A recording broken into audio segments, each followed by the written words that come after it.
Scotland is a country with a long rocky coastline and numerous offshore islands. Its surrounding seas, though rich in fish and crustaceans, are often dangerous.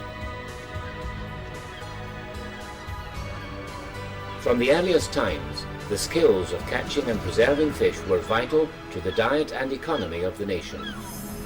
These skills, together with the implements of the trade, were handed down through the generations.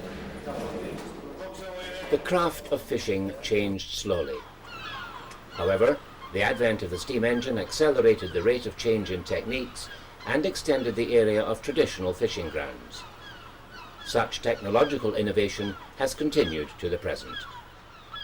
The need to preserve and interpret this heritage was recognised in 1969 by a group of dedicated people in fishing communities throughout Scotland who established the Scottish Fisheries Museum at Anstruther.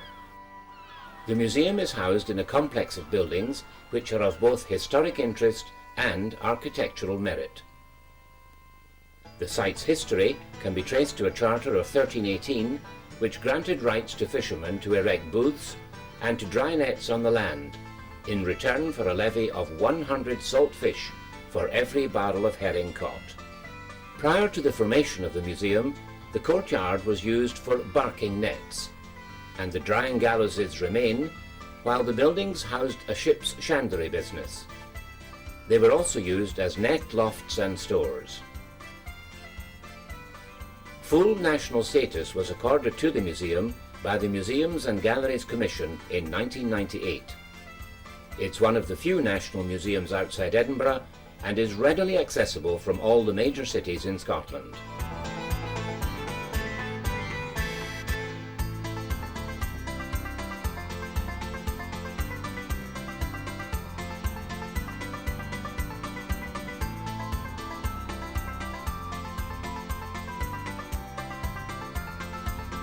The museum is administered by the Scottish Fisheries Museum Trust, a registered charitable company governed by a board of trustees drawn from all sections of the community.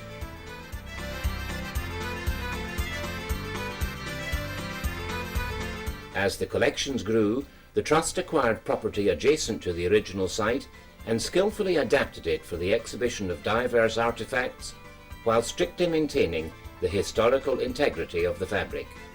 In particular, the acquisition of the boatyard enabled the museum to put its collection of wooden fishing boats under cover. The names of boat types have a romantic appeal of their own: Fifeys, Scaffies, Zulus, Nabbies, Baldies, Ringers and Seeners, Trawlers and Pursers, Drifters, Liners, and even Sputniks.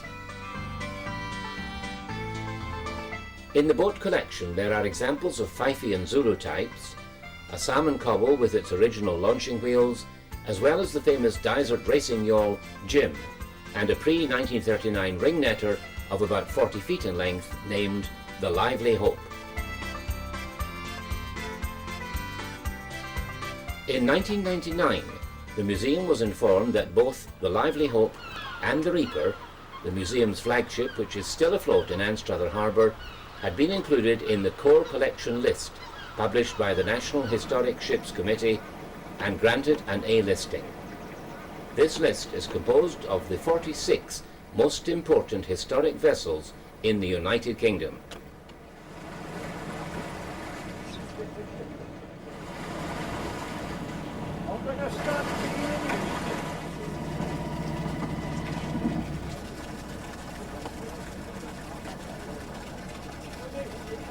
The research, the 78-foot herring drifter, which is housed in its own gallery, was granted a B listing.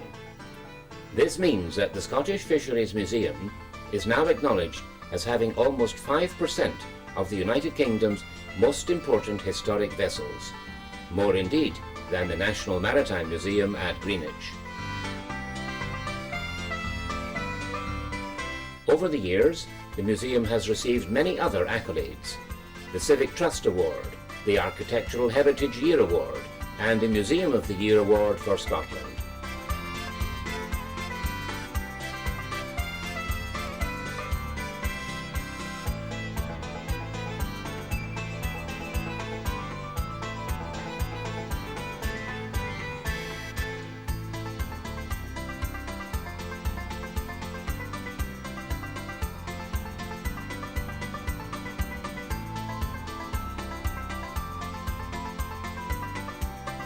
More recently, the Trust gained an ADAPT support for the completion of a development which included improvements for disabled visitors.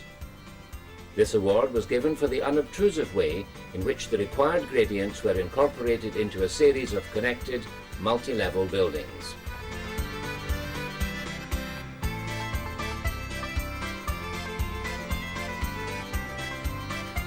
The problem of viewing this display, otherwise inaccessible to the disabled, has been overcome by the ingenious use of mirrors.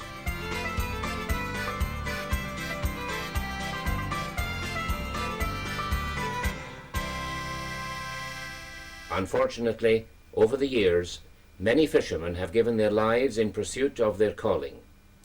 The museum is all too aware of the cost of fish, and the memorial room to Scottish fishermen lost at sea bears witness to this.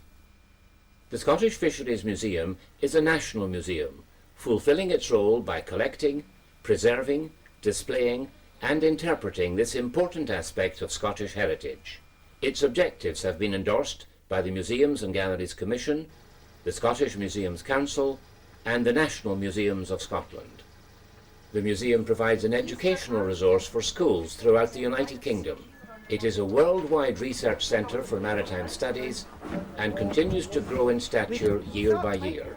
To put it up in the museum, but it's too warm, it's too far gone.